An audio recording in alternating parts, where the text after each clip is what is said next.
Hi guys, పంట పొలాల మధ్య అలాగే రోడ్లకు ఇరువైపులా కొండ ప్రాంతాల మధ్య కనిపించే ఈ చెట్టు వలన ఎన్ని ఔషధ గుణాలు ఉన్నాయో మీకు తెలుసా? చాలాసార్లు సరదాకి అలాగే రుచి కోసం తినే ఈ పండ్లలో ఔషధ గుణాల లెక్క కానీ మీకు తెలిస్తే నిజంగా మీరు ఆశ్చర్యపోతారు. అదేంటో చూసేద్దాం రండి. హాయ్ వ్యూయర్స్, ఈరోజు మీరు చూస్తున్నారు ఐఎమ్ ప్లాంట్ ఛానల్. ఈ ఛానల్లో ఇప్పటికే చాలా మొక్కల గురించి వాటి ఔషధ గుణాల గురించి మనం చర్చించుకోవటం జరిగింది. ఇంకా మున్ముందు అనేకమైన మొక్కల గురించి దాని ఔషధ గుణాలను గురించి మనం నేర్చుకుందాం. ముందుగా ఇవన్నీ మీ వరకు చేరాలంటే మీ సబ్స్క్రిప్షన్ అనేది చాలా అవసరం. కాబట్టి కింద ఉన్న రెడ్ కలర్లో కనిపిస్తున్న సబ్స్క్రైబ్ బటన్ని క్లిక్ చేసి పక్కన ఉండే గంట సింబల్ని మీరు ఆన్ చేసుకోండి. తద్వారా వెంటనే వీడియోలు మీ వరకు చేరుతాయి. ఈరోజు మనం చూడబోయే ఈ మొక్క పేరు జిజిపస్ ఓనోఫోలియా అంటారు. ఇది తెలుగులో సర్వసాధారణంగా పరికి పండ్లు లేదా పరిం పండ్లు అని మనం పిలుస్తాం. ఇంగ్లీష్లో అయితే జాకల్ జుజుబీ అని పిలుస్తారు, లేదా స్మాల్ ఫ్రూటెడ్ జుజుబీ అని, వైల్డ్ జుజుబీ అని, అలాగే jackal jujubi and Indian plum అని కూడా మనం పిలుస్తాం. దీని మొక్క పేరు మళ్ళీ చెప్తున్నాను, దీని పేరు జిజిపస్ ఓనోఫోలియా. జిజిపస్ ఓనోఫోలియా ఇది రమ్నేసి అనే కుటుంబానికి చెందింది. ఈ కుటుంబంలో చాలా మొక్కలు అనేవి మనకు కనిపిస్తాయి. బట్ జిజుపస్ అనే ఈ యొక్క జాతికి సంబంధించినవి దగ్గర 135 మొక్కలు ఉండటం మనం గమనిస్తాం. ఇది యాంజియోస్పర్మిక్ ఫ్లవర్, అంటే పుష్పించే మొక్కలు, పుష్పాలను కలిగి ఉండే మొక్కల్లో ఇది ఒక రకం. దీన్ని సంస్కృతంలో అయితే కరకండు అని, హిందీలో మక్కయ అని, కన్నడలో చిరుముళ్ళు అని అంటారు, తమిళంలో సురాయిముళ్ళు అని, మరాఠీలో బూర్జా అని, మలయాళంలో టుటై చెరియాలంటూ అని పిలుస్తారు. ఇది సర్వసాధారణంగా ఇండియా శ్రీలంక మధ్యలో ఎక్కువగా కనబడుతుంది. ఇండియాలో కూడా సదరన్ పార్ట్లో ఎక్కువగా కనబడుతుంది. అంటే తమిళనాడు, ఆంధ్రప్రదేశ్, తెలంగాణ, కేరళ, ఒడిస్సా ఈ ప్రాంతాల్లో ఎక్కువగా మనకు కనిపిస్తుంటుంది. అలాగే ఆసియా, ఆస్ట్రేలియాలో కూడా అక్కడక్కడ మనకు కనపడటం అనేది దీన్ని గమనిస్తాం. ఈ చెట్లను కానీ మీరు బాగా గమనిస్తే చెట్లంతా ముళ్ళతో ఉంటుంది. ఈ ముళ్ళు చిన్నవిగా ఉన్నప్పటికీ పదునుగా, గట్టిగా, చూడటానికి గాలం వలె వంకర తిరిగి మనకు కనిపిస్తాయి. ఈ చెట్టు సుమారు 5 అడుగులు ఎత్తు వరకు పెరుగుతుంది.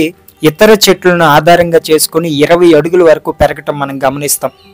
చెట్ల పండ్ల విషయానికి వస్తే చాలా చిన్నవిగా, బఠానీ గింజల కంటే ఇంకా చిన్నవిగా మనకు కనిపిస్తాయి. పచ్చివైతే ఆకుపచ్చ రంగులో ఉంటాయి, దోరవైతే ఎరుపు రంగులో కనిపిస్తాయి. బాగా మగ్గినవి అంటే పండిన పండ్లు బాగా నలుపు రంగులో కనబడటం మనం చూస్తాం. ఈ పండ్లకు మధ్యలో సీడ్ కూడా మనకు కనబడుతుంది. ఈ సీడ్స్ ద్వారా కొత్త మొక్కలు రావటం అనేది మనం గమనిస్తాం. కొన్నిసార్లు ఈ కాయలను అలాగే దాని లోపల ఉండే విత్తనాలను కూడా నమిలి తింటారు. బాగా మగ్గినవి తీయగా పుల్లగా ఉండటం మనం చూస్తాం. ఈ మొక్క ఎక్కువగా మనకి ఏ ప్రాంతంలో కాపుకు వస్తుందంటే జూన్ నుండి ఫిబ్రవరి మధ్యలో ఈ చలికాలంలో ఎక్కువగా మనకు కనిపిస్తుంటాయి. మీ రోడ్ల పక్కన నడుస్తుండేటప్పుడు ముళ్ళ పొదల్లో కానీ, అలాగే రోడ్లకు ఇరువైపున సర్వసాధారణంగా పల్లెటూర్లకు వెళ్ళేటప్పుడు మనం చూసేదే. సిటీల్లో కూడా అక్కడక్కడ మనకు కనబడుతూనే ఉంటుంది. అయితే ఈ మొక్కలు అనేవి చాలా ఔషధ గుణాలను కలిగి ఉన్నాయి. మీకు తెలిసి తెలియకుండా మీరు తింటారు, కానీ అది మీ ఆరోగ్యానికి చాలా మంచి చేస్తుందని మీరు గమనించాలి. దీని వేర్లు కానీ, ఆకులు కానీ, అలాగే స్టెమ్ పై ఉండే బార్క్ కానీ, అలాగే వీని ప్లాంట్ ఎక్స్ట్రాక్ట్స్ కూడా చాలా రకాల ఔషధాలుగా వాడతారు. వీటన్నిటికీ కారణం ఏంటి, ఔషధంగా వాడటానికి కారణం ఏంటి అంటే ఇవి అనేక రకాల కెమికల్స్ని కలిగి ఉంటుంది.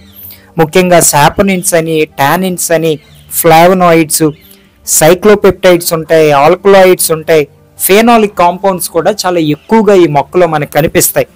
కాబట్టి దీని వేర్లను కానీ మనం గమనిస్తే జీర్ణ సంబంధ వ్యాధులకి ఎక్కువగా ఔషధంగా వాడతారు. జీర్ణ సంబంధ వ్యాధులు అంటే అజీర్ణం, కడుపులో మంట, కడుపులో అల్సర్లను నయం చేయడానికి దీన్ని ఎక్కువగా వాడతారు. రష్యన్ కంట్రీస్లో వీటిని ఎక్కువగా జీర్ణ సంబంధక వ్యాధులుగా వాడడం అనేది మనం గమనిస్తాం. అలాగే యాంటీసెప్టిక్గా వాడతారు. యాంటీసెప్టిక్ అంటే ఏంటి, మన బాడీలో ఉండే చిన్న ఆర్గానిజమ్స్, మైక్రో ఆర్గానిజమ్స్ని ఇది కిల్ చేస్తుంది. అంటే బ్యాక్టీరియా కావచ్చు, ప్రోటోజోవన్స్ కావచ్చు, వైరసెస్ కావచ్చు, వీటన్నిటిని కిల్ చేయడానికి ఒక యాంటీసెప్టిక్గా వాడతారు. అలాగే హైపర్ ఎసిడిటీని తగ్గిస్తుంది.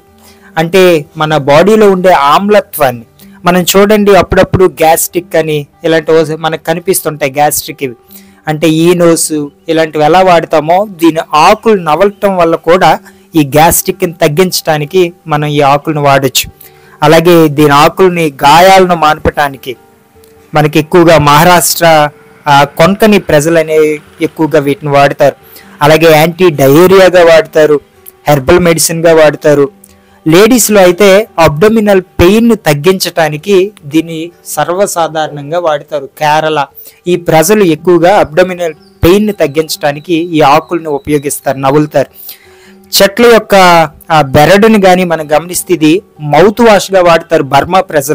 బర్మా దేశ ప్రజలు మౌత్ వాష్లుగా వాడతారు. అలాగే యూట్రస్లో ఉండే ఇన్ఫెక్షన్స్ని తగ్గించడానికి కూడా ఒక రెమెడీగా దీన్ని వాడతారు. దీని యొక్క బార్క్ని వేడి నీటిలో వేసుకొని ఓకేనా బాగా మరిగించిన తర్వాత ఆ నీరుని తాగటం వలన ముఖ్యంగా ఎలర్జీస్ కానీ అలాగే యూట్రస్కి సంబంధించిన ప్రాబ్లమ్స్ని కూడా క్యూర్ చేస్తుంది. అలాగే థ్రోట్ ఇన్ఫెక్షన్స్కి మనం స్ట్రెప్జిల్స్ ఇవి ఎలా అయితే వాడతామో అలాగే దీన్ని నవలటం వలన దీని బార్క్ని థ్రోట్ ఇన్ఫెక్షన్ కూడా తగ్గిస్తుంది అని ఇప్పటికే సైంటిఫిక్గా ప్రూవ్ చేయబడింది. అలాగే దీని ప్లాంట్ ఎక్స్ట్రాక్షన్ కానీ మనం గమనిస్తే యాంటీ ప్లాస్మోడియల్గా వాడతారు. అంటే మలేరియా వచ్చే ఒక పారాసైట్ ఏదైతే ఉందో ప్లాస్మోడియం వైవాక్స్ ఇలాంటి వాటి యొక్క రెమెడీగా దీన్ని వాడతారు. అలాగే ముఖ్యంగా ఫార్మసీలో వాడతారు మెడిసిన్ తయారు చేయడానికి. యాంటీ మైక్రోబల్గా వాడతారు, యాంటీ ట్యూమర్గా వాడతారు. అంటే అన్వాంటెడ్ సెల్ గ్రోత్ ఏదైతే ఉంటుందో అనవసరమైన సెల్స్ ఏవైతే బాడీలో తయారవుతాయో వాటిని తగ్గించడానికి కూడా ఈ మొక్కల్ని వాడతారు. అలాగే యాంటీ డయాబెటిక్గా వాడతారు. ఈ ఆకుల్ని తినటం వలన మన బాడీలో ఉండే గ్లూకోజ్ పర్సంటేజ్ అనేది తగ్గుతుందంట. అందుకే దీన్ని యాంటీ డయాబెటిక్గా వాడతారు. యాంటీ ఇన్ఫ్లమేటరీగా వాడతారు. యాంటీ ఇన్ఫ్లమేటరీ అంటే ఏంటి? లోపల ఉండే ఇన్ఫెక్షన్స్ని స్వెల్లింగ్స్ని తగ్గిస్తాయి. అలాగే హెప్టోప్రాక్టివ్గా వాడతారు. అంటే డ్యామేజెస్ ఏదైతే ఉందో లివర్లో అలాగే పచ్చకామెర్లు వీటిని తగ్గించడానికి కూడా దీన్ని వాడతారు. కాబట్టి దీన్ని హెప్టోప్రాక్టివ్ అని కూడా అంటారు. అలాగే బ్లడ్ ప్రెషర్ని తగ్గిస్తుంది. ట్యూబర్క్యులోసిస్ని తగ్గించడానికి వాడతారు ఈ మొక్క యొక్క ఆకుల్ని. అంటే టీబీ వ్యాధి అంటాం కదా, అతిగా దగ్గు రావటం బ్లడ్ రావటం ఉంటుంది, వీటిని కూడా తగ్గిస్తారు. అలాగే ల్యూకోరియాని ముఖ్యంగా గమనించండి. ల్యూకోరియాని తగ్గించడానికి కూడా దీన్ని వాడతారు. ల్యూకోరియా అంటే ఏంటి?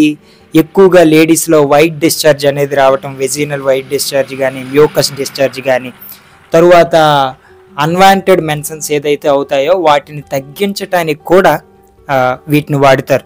అలాగే ఒబేసిటీని తగ్గించడానికి, ఆస్తమాని తగ్గించడానికి ఇంకా వాటిన చాలా రకాలు ఇంకా ఉన్నాయి. మీరు తెలుసుకోవాలంటే గూగుల్లో సెర్చ్ చేయొచ్చు. నేను ఇప్పటికే చాలా చెప్పాను. ఇలాంటి అనేకమైన వ్యాధుల్ని నయం చేయటానికి ఇదే మొక్కను వాడతారు. సర్వసాధారణంగా మనం పరికి పండ్లు అని తింటుంటాం, బట్ దీని వాల్యూస్ మనకి చాలాసార్లు తెలియవు. కాబట్టి ఇక నుండి మీకు ఎప్పుడైనా ఈ పండ్లు కనిపిస్తే మిస్ అవ్వద్దు, నెగ్లెక్ట్ చేయొద్దు. ఎన్ని ఎక్కువ తినగలిగితే అన్ని తినండి. ఇది ఫ్రెండ్స్ ఈరోజు మనం చూసిన ఈ మొక్క గురించి. దీని పేరు, దీని సైంటిఫిక్ నేమ్ జిజిపస్ ఓనోఫిలియా. దీన్నే జాకెల్ జిజిబి అని కూడా అంటారు. ఇలాంటి మరెన్నో వీడియోలు కావాలంటే మన ఛానల్ వెంటనే సబ్స్క్రైబ్ చేసుకోండి, మీ ఫ్రెండ్స్తో షేర్ చేయండి. Thank you so much for watching.